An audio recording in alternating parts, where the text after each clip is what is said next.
안녕하십니까. 박효진 장로입니다. 반갑습니다. 오늘도 하나님이 고치지 못할 사람은 없다라는 제 책을 중심으로 또 이야기들을 같이 한번 풀어나가도록 하겠습니다. 지난번까지 말씀드리고 읽은 대로 우여곡절을 겪고 저희 집에 시집을 온 저희 아내 입장으로 볼 때는 이제 지옥 가도 어쩔 수 없다라는 자포자기, 꼭 신앙생활을 해야 되겠냐는 그런 뭐라 그럴까, 완전히 신앙을 버려버린 그런 상태로 들어온 가문이었기 때문에 사당에 절을 하고 제사를 지내고 조상을 섬기는 일에 굉장히 열심히 했습니다. 그러니까 온 집안에 많은 분들이 기뻐하고 참 축하를 많이 해줬습니다. 드디어 종갓집이 뭔가 한번 일어서려고 하는가 보다. 이제 종갓집이 크게 한번 부흥되겠다. 좋은 정보가 들어왔다. 다들 그렇게 칭찬이 자자했죠. 그러나 저희 아내의 입장으로는 참 많이 힘들었습니다. 왜냐하면은 제사는 6번 아니고 엄청 많지요. 또 가난했지요. 동생들도 많아 다 거두기 힘들고 집안에 또 여자가 없습니다. 어머니와 저희 아내와 여동생, 막내 여동생밖에 없으니까 누가 일을 도와줄 사람도 없죠. 그러니까 그 아침부터 저녁까지 손에 물이 마를 시간이 없을 정도로 그렇게 힘든 시집살이 속에 얼마나 마음이 아팠고 늘 힘들어했습니다. 그러나 또 제 입장에서는 저 여자가 저렇게 힘든데 만약에 딴 마음 먹으면 큰일 난다. 그러니까 최대한도로 잘해주고 또 사랑해주고 흔히 말하는 이 딸랑딸랑이가 돼야 되겠다는 그런 마음으로 최선을 다해서 아내를 또 잘 섬겼죠. 그러니까 힘들고 어렵다가도 또 제 모습 보고 조금 더 참아주고 그렇게 하다가 또 아기가 또 들어서고 또 첫 딸을 낳았습니다.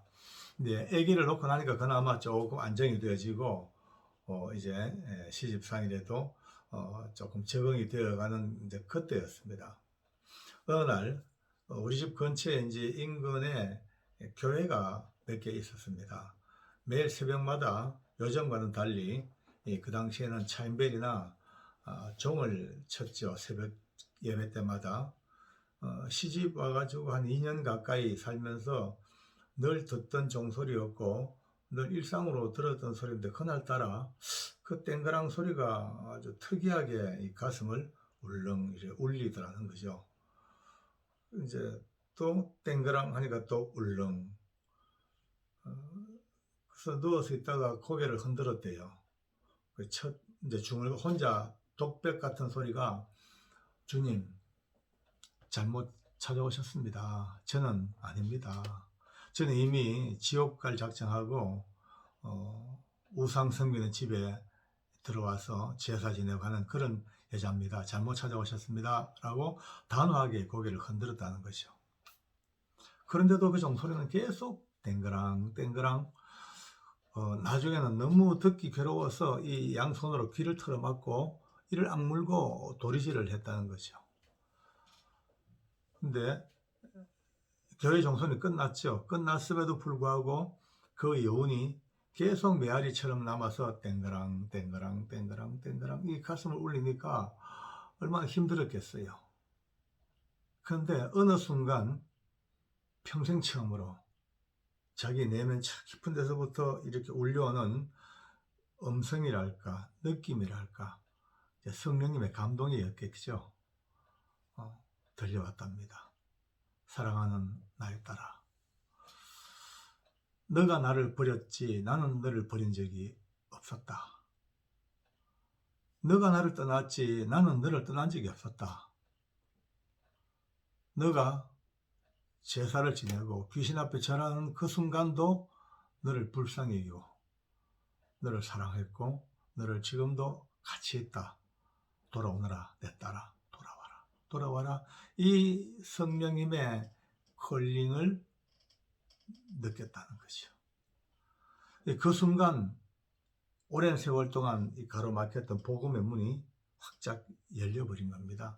자기 생각에는 예수 믿다가 이제 나는 안 믿어 그러고 그냥 세상길로 돌아서 버리고 우상으로 들어서면 주님도 너를 그냥 버릴 줄 알았는데 어디 그렇습니까? 한 번 찾아오신 그분은 영원히 함께 계시고, 한 번 우리의 구원자가 되시는 그분은 비록 죄악 중에 헤맬지라도 징계할지언정 버리지 아니하시고 끝까지 찾아오셔서 구원의 품으로 인도하시는 그 복음을 저희 아내가 비로소 그날 새벽에 깨달았죠. 얼마나 울었겠습니까? 베갯머리가 다 젖도록 옆에서 곤히 잠자는 남편이 혹시 깰까 싶어서 그냥 이 손으로 입을 털어맞고 그렇게 울면서 주님을 다시 회복을 해버린 겁니다. 아무도 몰랐던 일이죠. 심지어 저도 나중에 들은 이야기지 그 당시에는 전혀 눈치를 못 챘죠. 참 특이했습니다. 나중에 생각하니까. 언제부턴가 제 아내가 얼굴이 밝아져요. 환하고 행복해하고, 그렇게 힘든 시집살이라도 전혀 힘들다 소리 아니하고 얼마나 기쁨으로 활기차게 사는지 저는 저기 굉장히 기분이 참 좋았고, 특히 저희 부모님께서는 칭찬이, 며느리 칭찬이 뭐 입에 침이 뭐냥 마르도록 하시던 거예요. 그래서 이제 한 번은 그래 얘기합니다. 애비야, 우리가 참 며느리 하나 잘 봤다 이러세요. 그래서 왜요? 하니까 다른 집 며느리들은 말이야, 시집 와가지고 한동안은 참 잘하는데 좀 세월 좀 지나가면은 언제부턴가 이제 좀 불손해지기 시작하고 시부모님한테도 할 말 다 해버리고 그냥 툭툭 그냥 불평도 하고 해가지고 어른들 스트레스가 참 많대요.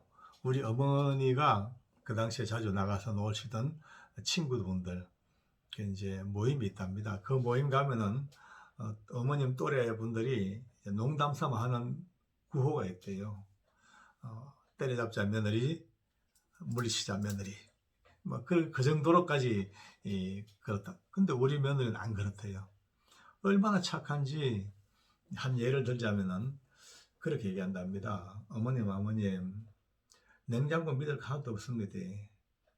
그 냉장고에 아무리 신선한 식품을 넣어봤자 온도 차이가 많이 나기 때문에 영양소가 급격히 파괴된대. 그러면서 어른들 잡술 음식은 매일매일 매 때마다 시장 가서 새 음식물, 새 반찬 사서 그렇게 모셔야 된다고. 장바구니가 손에서 떨어지지가 않습니다. 주일날 낮에 시장 갔다 오죠. 그리고 또 좀 더 시장 볼 거 있다고 주일날 오후에 또 가죠. 또 수요일날도 또 시장 간다고 또 나가지요.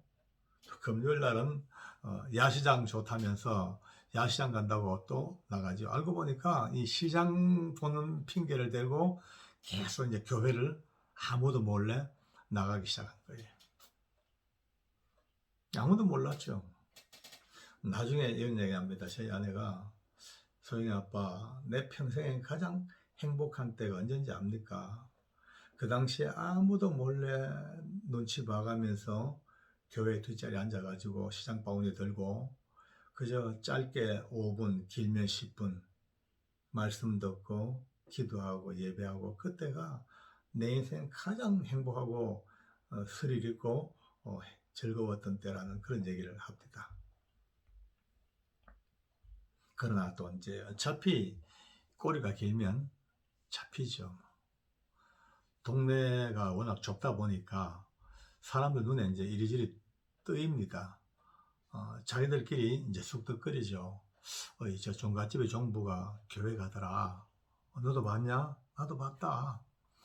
그래, 이 소문이 돌고 돌아 기어이 우리 어머님, 아버님 귀에 들어온 거예요.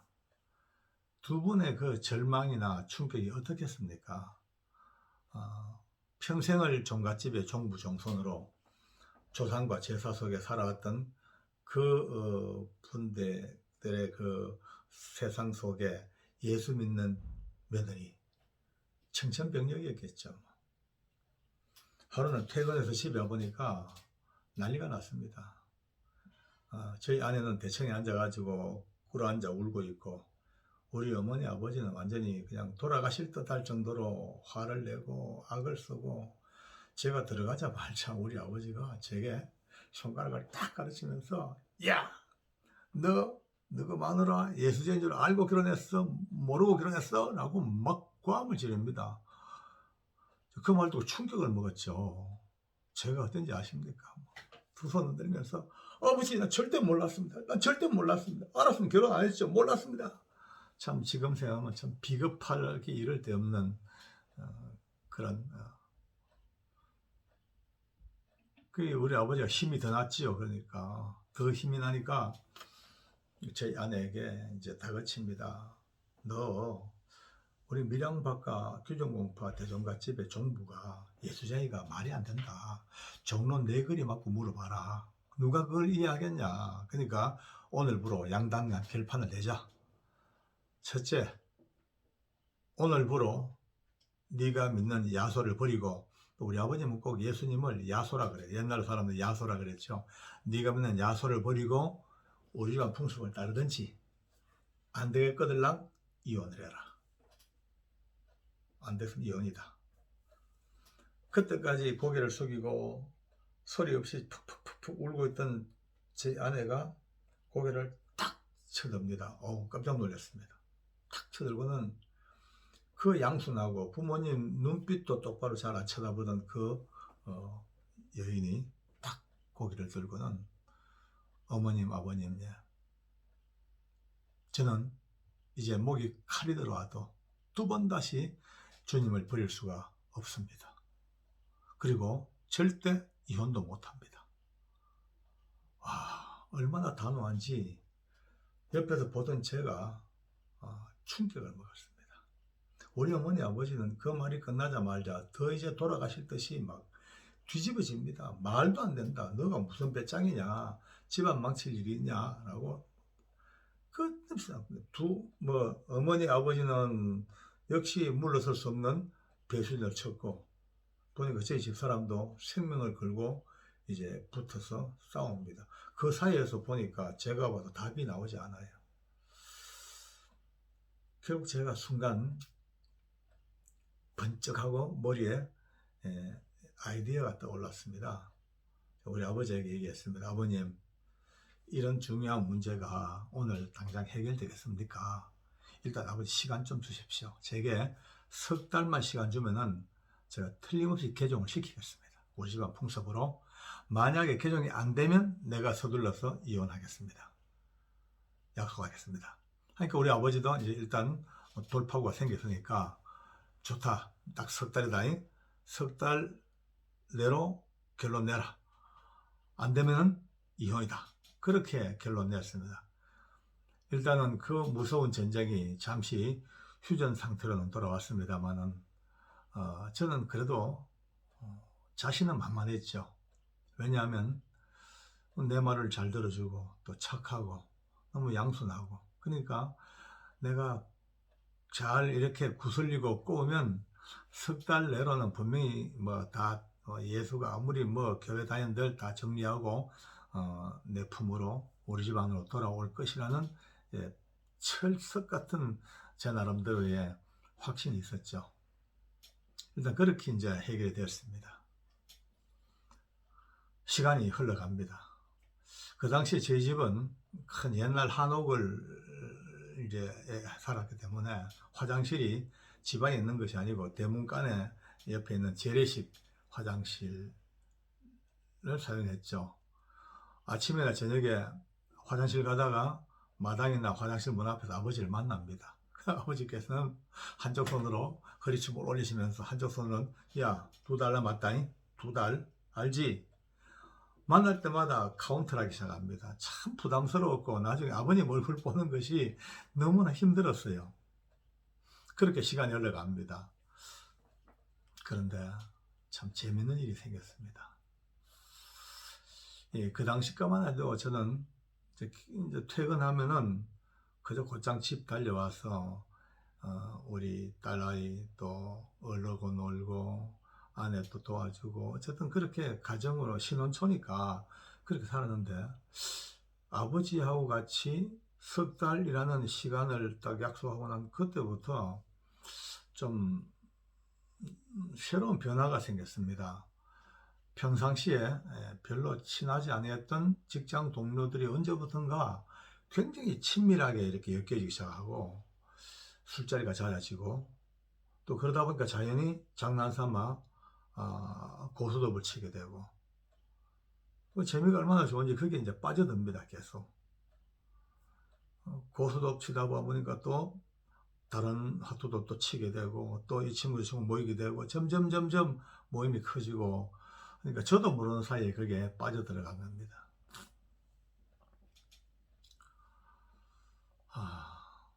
어느 날 정신 차리고 보니까 빚을 많이 졌어요.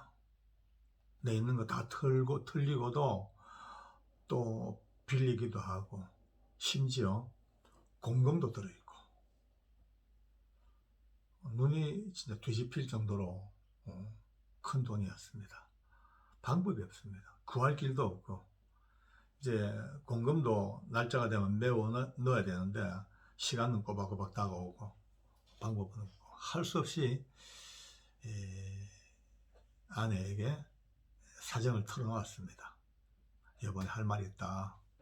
굉장히 미안한 척, 좀 미안했죠. 미안한 척 고개를 숙이고 이 머리를 긁적거리면서 뜨듬뜨듬 어쩌다 보니까 친구들하고 이렇게 하다 보니까 화투를 치게 됐는데 좀 빚이 좀 많다.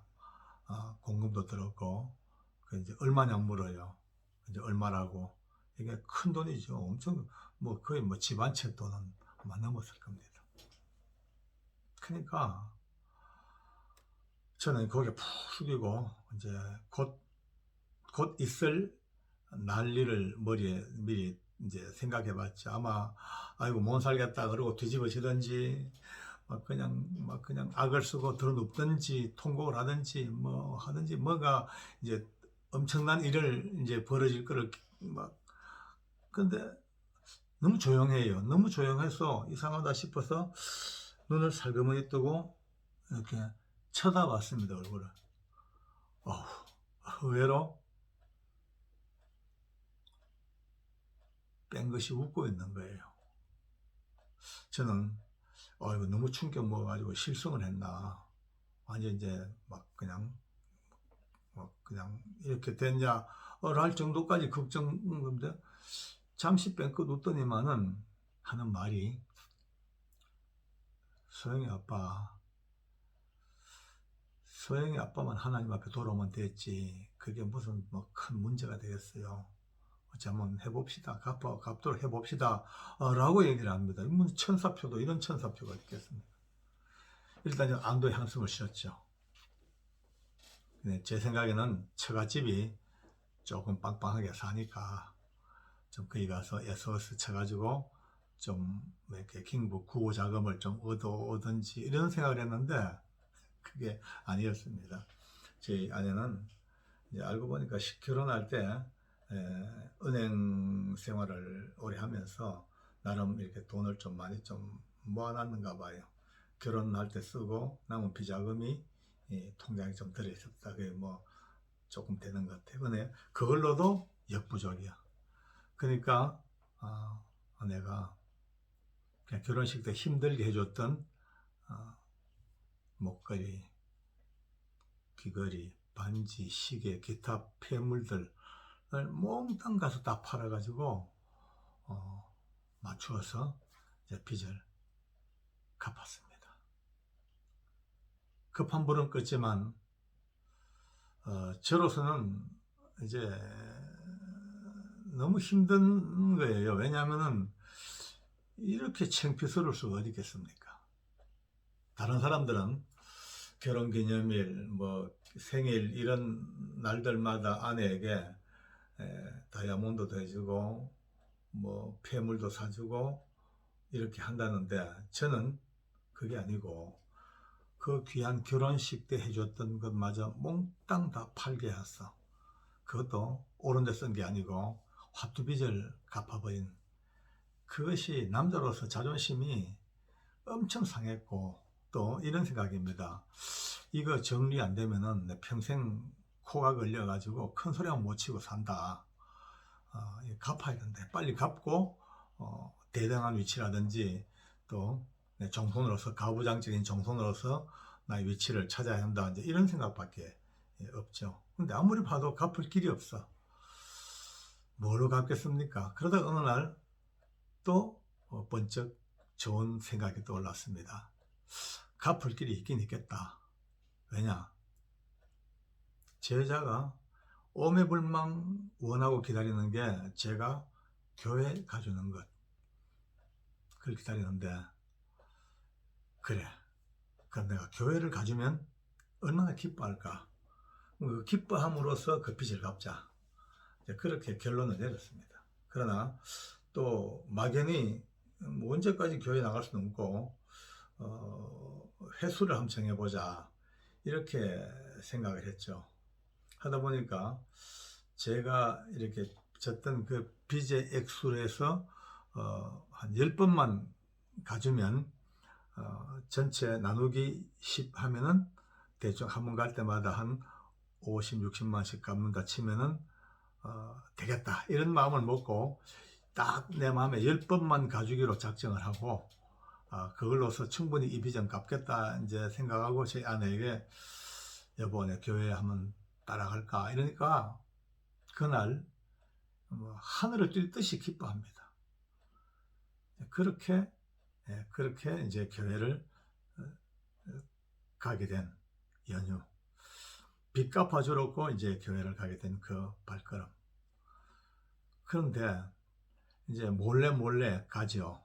한 번도. 근데 참 재밌는 것은 저희 아내가 이미 교회 가는 걸 들키고 나니까 이제 아예 간이 부어가지고 주일날 되면요, 애기 딱 들쳐오고